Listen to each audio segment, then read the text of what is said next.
Assalamualaikum warahmatullahi wabarakatuh.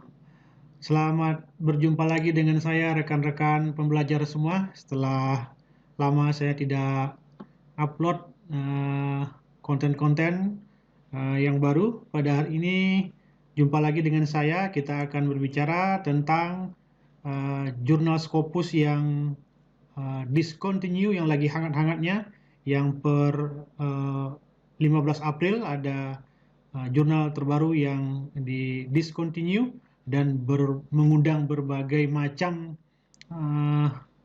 perbincangan, karena ada yang dari Q1 terjun kan, ada yang dari Q4 naik ke Q2, jadi macam-macam. Ada yang punya Elsevier juga terjun bebas. Nah, kita akan bahas sedikit bagaimana agar rekan-rekan bisa mengantisipasi kuartil indeks Scopus agar tidak terjun bebas atau discontinue. Nah, memang banyak faktor, tapi kita akan bahas sedikit. Baik, sebelumnya bantu saya subscribe dan share channel saya ini. Kita akan lanjutkan videonya. Nah, rekan-rekan. Nah, ini per 16 Juni 2020 Scopus update discontinue, jurnal yang mereka indeks ya. Jurnal yang mereka indeks. Nah, ini ada di sini ada sekitar 1 2 3 4 5 6 7 8 9 10. 10 jurnal yang discontinue. Nah, banyak sekali yang submit juga di sini, yang orang-orang ilmu sosial juga, psikososial ya kan, option. Nah, jadi ya jangan cemas. Walaupun discontinue, tapi apabila rekan-rekan saat publish, saat itu masih misalnya Q2, Q3 ya, tapi tetap diakui. Tapi kalau untuk naik pangkat, memang syaratnya ya harus tidak discontinue. Jadi kalau dia discontinue, maka tidak bisa dipakai, walaupun saat penilaian itu Q-nya Q2, Q3, tapi sudah discontinue dari Scopus, tetap tidak bisa sebagai syarat khusus. Baik rekan-rekan, nah ini tips-tipsnya. Tips submit artikel ke Scopus agar tidak terjebak kuartil yang terjun bebas. Nah, pertama, lihat perilaku jumlah artikel yang dipublish setiap tahunnya. Nah, kita contohkan ini, saya sudah buka. Nah, ini dia. Saya sudah buka, contohnya Application of Management Science. Ini nama jurnalnya. Nah ini kita lihat perilaku ini. Ini 17, 2006, 2009, 14, 11. Nah, kita lihat ini perilaku produksi dokumennya setiap tahun yang dipublish itu boleh dibilang tidak terlalu fluktuatif atau tidak terlalu mencolok naik turunnya. Nah, ini salah satu indikator dia aman. Artinya memang dia mengutamakan kualitas, ya kan? Tidak asal terima, submit, langsung publish. Nah, apalagi kalau di reviewnya lama, itu salah satu ciri jurnal itu berkualitas. Nah, tapi kalau di submit besok sudah keluar LOA, nah itu diragukan ya, rekan-rekan. Nah, contoh lagi saya buka ini Espasios, ini discontinue ya, discontinue di 2020 ini. Nah, rekan-rekan bisa lihat dari bawah. Ini 25, 21, 39 sampai puluhan-puluhan masih wajar. Mulai naik ratusan. Nah, mulai 2017 dan 2018 sampai 2019 ini sudah tidak masuk akal. Dalam satu tahun itu mereka produksi dokumen artikel yang disubmit, dipublish 1959, 1680, 952. Nah, ini perilaku yang seperti ini. Nah, perilaku yang seperti ini dilihat oleh Scopus. Bahkan mereka beralasan, cuman kalau kita lihat coverage-nya sudah tidak sesuai lagi, cuman seperti itu saja kan, alasan dari Scopusnya. Artinya bidang ilmu sudah tidak sesuai. Misalnya fokusnya awalnya di ilmu kimia, di bawahnya sudah ditambah kimia miscellaneous atau bermacam-macam gitu kan. Nah, ini sebagai contoh ya rekan-rekan. Nah, kita balik lagi. Nah, lihat jumlah sitasi 3 tahun terakhir. Nah, kita bisa lihat di citasi 3 tahun terakhir itu misalnya di sini.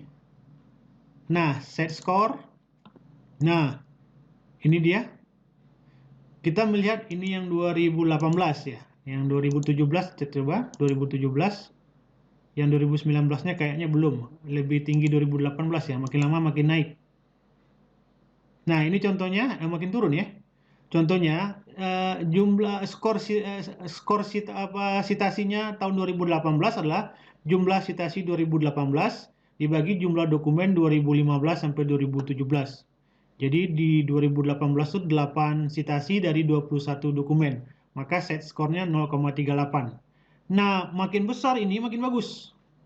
Apalagi kalau di Simago SJR itu yang dilihatnya berapa banyak jurnal yang bereputasi yang citasi artikel kita, itu makin tinggi kuartilnya.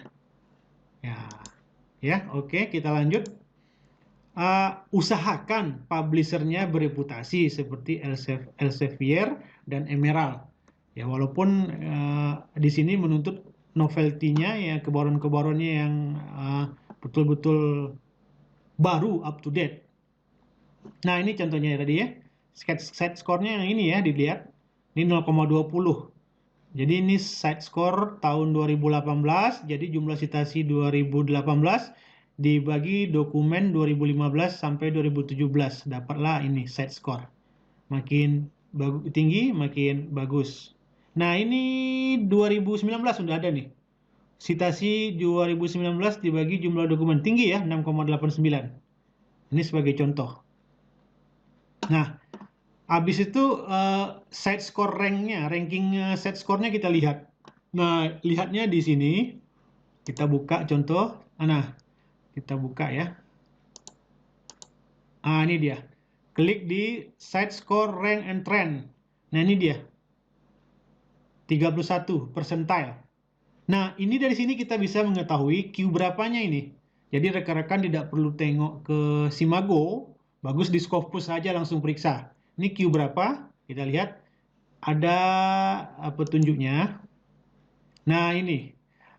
Jika Q1 menunjukkan ini persentalnya 75 sampai 100%. Nah, kalau Q2 50% sampai 75% distribusi dari impact factor.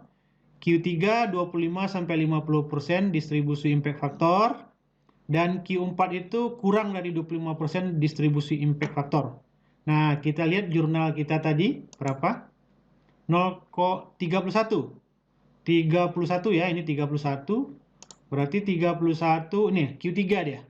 25 sampai 50%. Berarti dia di Q3. Ya, gampang rekan-rekan ya. Tidak perlu buka Simago, langsung dari Scopusnya langsung teridentifikasi. Nah, perilaku produksi dokumen per tahun. Nah, ini seperti yang tadi saya lihat langsung di sini. Kita lihat, nah ini perilaku namanya. Ini wajar nih, tidak aneh.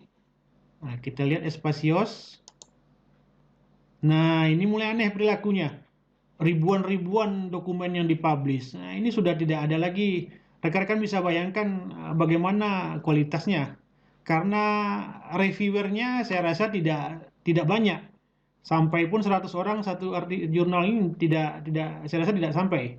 Nah, jadi kalau ribuan ini macam mana reviewernya memeriksa ya? Langsung LOA-nya juga keluar. Nah, ini harus hati-hati rekan-rekan ya. Nah, ini dia kita bisa lihat di contoh ribuan-ribuan ini. Ini hati-hati yang seperti ini. Nggak usah submit. Kenapa? Karena nanti rekan-rekan submit disetujui keluar LOA-nya, tahu-tahu rekan-rekan mau pakai untuk naik pangkat. Ya kalau dosen kan untuk naik pangkat salah satunya. Selain untuk memang panggilan diri untuk meneliti, salah satu tentu untuk naik pangkat. Nah, tahu-tahu pas naik pangkat, barang ini discontinue. Tidak bisa lagi kita ngapa-ngapain. Kalau kuartilnya turun, ya tidak masalah. Tapi saat kita publish kuartilnya misalnya Q2, ya tetap dipakai Q2-nya. Tapi kalau discontinue, tidak ada lagi terindeks oleh Scopus, nah PAK tidak mentolerir, tidak boleh. Berarti tidak bisa dipakai. Nah, itu ya rekan-rekan ya. Yang perlu diingat itu yang ini ya rekan-rekan. Scopus itu adalah kapitalis akademik ya. Nah, jadi rekan-rekan paham sendirilah kapitalis akademik. Apakah ada yang gratis, Pak? Ada. Yang gratis ada, tapi sangat lama. Reviewnya, prosesnya sangat lama. Dia betul-betul hati-hati. Nah, dokumen itu diproduksi, dipublish tahun itu tidak begitu banyak. Tidak seperti yang kita lihat ini, yang ribuan-ribuan itu. Ya, paling dia seperti ini 1 tahun. 17 dokumen, 13, 12. Nah, ini sangat sedikit. Seperti itu. Nah, jadi itulah sharing kita pada kesempatan ini, kawan-kawan pembelajar semua. Mudah-mudahan membantu kawan-kawan pembelajar dalam memilih jurnal yang terindeks Scopus yang akan kawan-kawan pakai, rekan-rekan pakai untuk submit artikel-artikel rekan-rekan pembelajar semua. Terima kasih telah menonton video saya. Jumpa lagi di video-video berikutnya. Assalamualaikum warahmatullahi wabarakatuh.